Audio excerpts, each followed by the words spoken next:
Hello దోస్తులు, welcome to Durga Jyothi YouTube channel.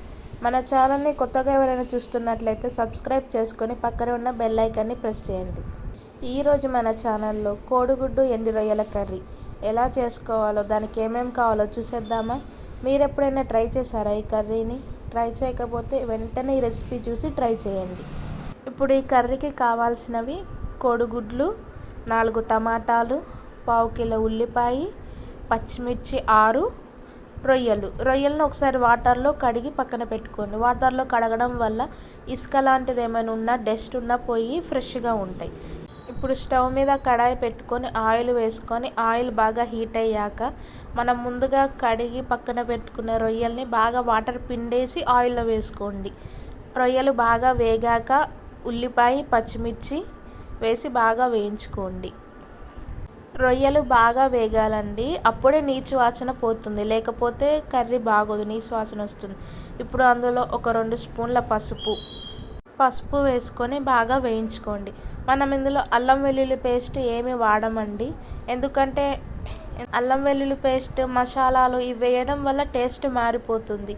And మసాలాలు కూడా డైలీ తినడం హెల్త్కి మంచిది కాదు కదండి. అందుకే మనం ఇలా సింపుల్గా చేసుకుంటే చాలా బాగుంటుంది కర్రీ. ఇప్పుడు ఉల్లిపాయలు బాగా వేగాక అందులో మనం ముందుగా బాయిల్ చేసి పక్కన పెట్టుకున్న ఎగ్స్ వేసి బాగా కలుపుకోండి. అండ్ మీ రుచికి సరిపడా ఉప్పు కూడా వేసుకోండి.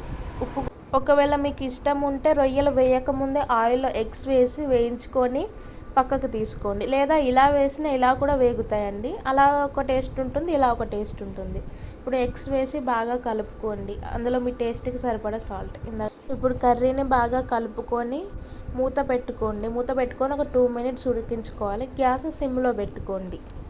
2 నిమిషాల తర్వాత తీసి చూస్తే ఉల్లిపాయలు మంచిగా కుక్ అయిపోయి ఉంటాయండి.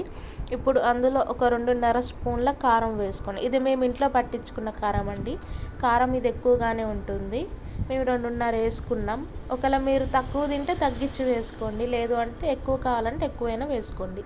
కారం వేసుకున్నాక బాగా కలిపేసుకోండి కర్రీ అంతా.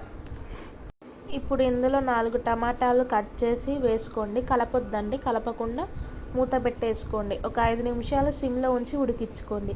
5 నిమిషాల తర్వాత చూస్తే టమాటాలు అన్నీ బాగా కుక్ అయిపోయి ఉంటాయి.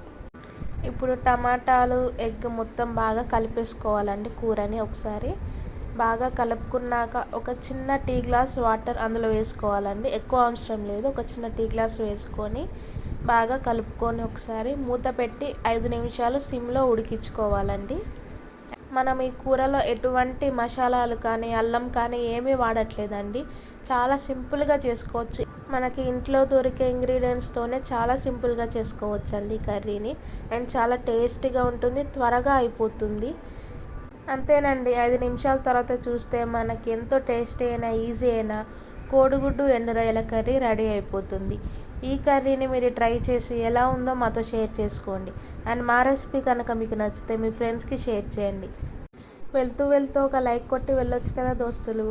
మీ లైక్స్, మీ సబ్స్క్రిప్షన్ మాకు ఎంతో ఎంకరేజ్మెంటింగ్గా ఉంటుంది. Thank you for watching.